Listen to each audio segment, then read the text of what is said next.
नमस्कार, स्वागत है आपका बहुत बहुत प्रोग्राम सितारों के जहां में। और मैं हूं कीर्ति प्रकाश।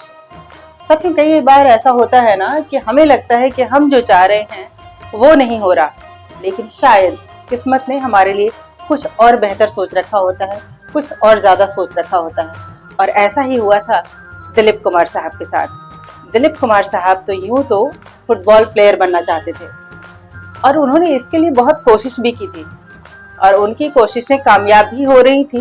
वो अपने कॉलेज में कैप्टन तक पहुंच गए थे, कैप्टन तक बन गए थे। और रही बात जहां तक अभिनय की, तो वो इतना इससे ज़्यादा दूर भागते थे कि कॉलेज के नाटकों में भी वो भाग नहीं लिया करते थे। लेकिन देखिए किस्मत ने क्या लिख रखा था, एक्टिंग में आना। और जब वो एक्टिंग में उतरे, जब अभिनय में उतरे, तो अभिनय सम्राट तक बने।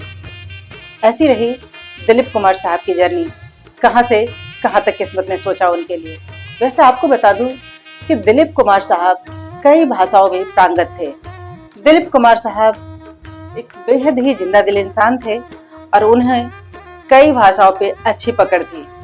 उनको हिंदी, अंग्रेजी, उर्दू, पंजाबी, मराठी, बंगाली, अवधी और भोजपुरी सब पर बराबर पकड़ थी।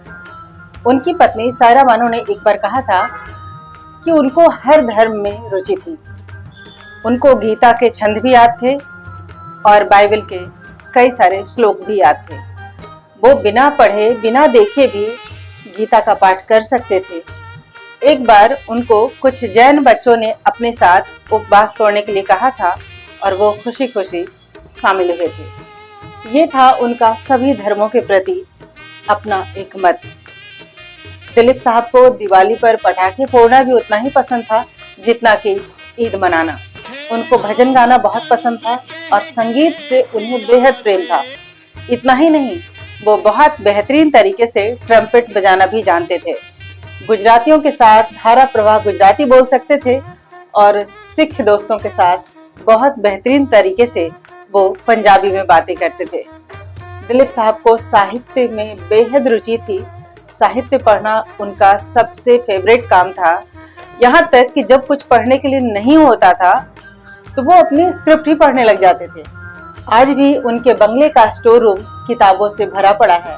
बहुत सारे बुक सेल्फ वहाँ रखे हैं जिसे आज भी हिफाजत से सायरा जी संभालती हैं। 70-75 साल की उम्र में भी दिलीप साहब पूरी तरह से अभिनय और काम को समर्पित थे।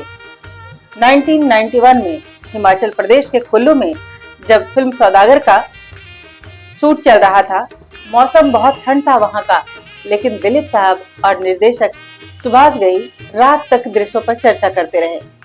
फिर घई तो सोने चले गए, लेकिन दिलीप साहब स्क्रिप्ट पढ़ते रहे और उनको अचानक ही सुबह के 4:30 बजे के आसपास एक ख्याल आया, एक नया विचार आया और वो घई को जगाने चले गए। उनसे जाकर उन दृश्यों पे चर्चा की जो उनके विचार में आया था और सुबह होने से पहले ही उन लोगों ने फिर से शूटिंग स्टार्ट कर दी।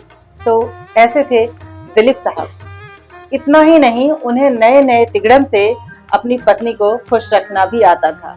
एक बार की घटना याद आ रही है, मैंने कहीं पढ़ा था कि एक बार जब दिलीप साहब के घर में एक नया फ्रिज आया तो फ्रिज का एक रैक कहीं से टूटा था, शायद थोड़ा सा चटका हुआ रहा हो। सायरा जी ने जब देखा तो वो थोड़ी सी उदास हो गई। तो दिलीप साहब ने क्या किया कि फौरन एक हैंगर, जिसमें कपड़े टांगा करते हैं हम लोग, उस तरह का एक हैंगर उठाकर लाए और उसको रैक में फिट होने के लायक तिकड़म से ऐसा बना दिया और जाकर वहीं पे फिट कर दिया जहां से वो टूटा हुआ था। ये देखकर सायरा जी खुश हो गई। तो पत्नी को खुश रखने में भी वो माहिर थे। वो किसी को भी दुखी अपने आसपास नहीं देख सकते थे, तो फिर अपनी पत्नी को भला कैसे देख सकते थे। कुछ और बातें हैं जो कहीं कहीं से पढ़ा है, कुछ लोगों से सुना है, जो आपके साथ शेयर करती हूँ। दिलीप साहब को पतंगे उड़ाने का बहुत शौक था, इतना ज्यादा कि उनके पास पतंगों से भरा हुआ एक पूरा का पूरा ट्रंक है, जो आज भी उनके नहीं होने पर भी वो ट्रंक उनके घर में रखा है, जिसमें कई तरह के बहुत विशेष तरह के पतंगे हैं। और वो मौकों पर जब भी इस तरह के खास मौके होते थे तब उन पतंगों को सबके साथ मिलकर उड़ाया करते थे। और एक खास बात कि उनको चाहे जितना भी सर दर्द हो रहा हो, पतंग उड़ाने लग जाए तो उनका सर दर्द गायब हो जाता था। फिल्म क्रांति की पेशकश के लिए उनसे मनोज कुमार साहब मिलने आए। क्रांति की बात तो बाद में हुई, पहले उनके साथ मिलकर उन्होंने पतंगे उड़ाई, फिर उनको एक विशेष तरह का अचार बनाना सिखाया और इस तरह से खुशनुमा माहौल के साथ आगे पटकथा पे बात हुई। तो दिलीप साहब के बारे में ऐसी बहुत सारी बातें हैं, दिल तो करता आपके साथ बहुत सारी बातें शेयर करो उनके बारे में। चलिए कुछ और भी बताती हूँ। दिलीप साहब को क्रिकेट का शौक तो था, ये सभी जानते हैं। हाँ, ये बात सच है, वो पहले फुटबॉल प्लेयर बनना चाहते थे, लेकिन उनको क्रिकेट का भी बेहद शौक था। दिलीप साहब को क्रिकेट की दीवानगी तो थी ही, मगर किसी की खूबियों की कितनी पहचान थी, इसका भी एक उदाहरण है उनकी लाइफ में। जी हाँ, उन्होंने पूर्व क्रिकेटर यशपाल शर्मा के क्रिकेट करियर को आगे बढ़ाने में भी मदद की थी। यशपाल शर्मा एक पूर्व भारतीय क्रिकेटर और सिलेक्टर रह चुके हैं, हम सभी जानते हैं। वो 1983 वर्ल्ड कप विजेता टीम के हिस्सा रहे थे। उन्होंने भारत के लिए 37 टेस्ट और 42 वनडे क्रिकेट मैच खेले हैं, जिसमें उनके नाम टेस्ट मैचों में 1606 रन और वनडे मैचों में 883 रन शामिल हैं। यशपाल शर्मा ने कई मौकों पर कहा है कि दिलीप कुमार साहब ने ही उन्हें रणजी ट्रॉफी से बीसीसीआई और भारतीय टीम तक पहुंचाया था।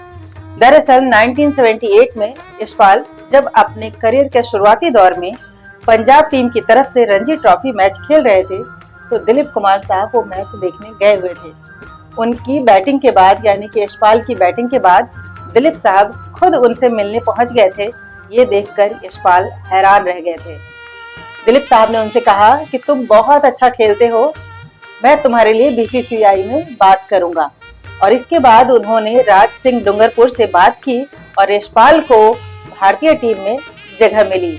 ऐसे थे दिलीप साहब जो बिना मांगे भी मदद के लिए आगे आते थे, क्योंकि उनको हुनर को पहचानना और आगे ले जाना बहुत अच्छा लगता था, दिल से पसंद था।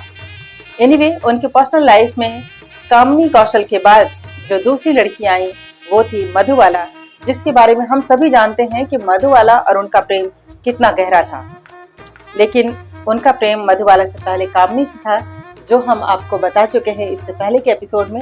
अगर आपने हमारा पहले का एपिसोड नहीं देखा तो प्लीज जाकर जरूर देखिए। बहरहाल मधुबाला के साथ उनका रिश्ता इतना भी आसान नहीं था। उनकी प्रेम कहानी में बहुत सारे उतार चढ़ाव थे। बात करूंगी इसके बारे में अगले एपिसोड में। आप बने रहिए सितारों के जहां में राजेंद्र फिल्म्स पर और कीर्ति को दीजिए इजाजत। नमस्कार, टेक केयर।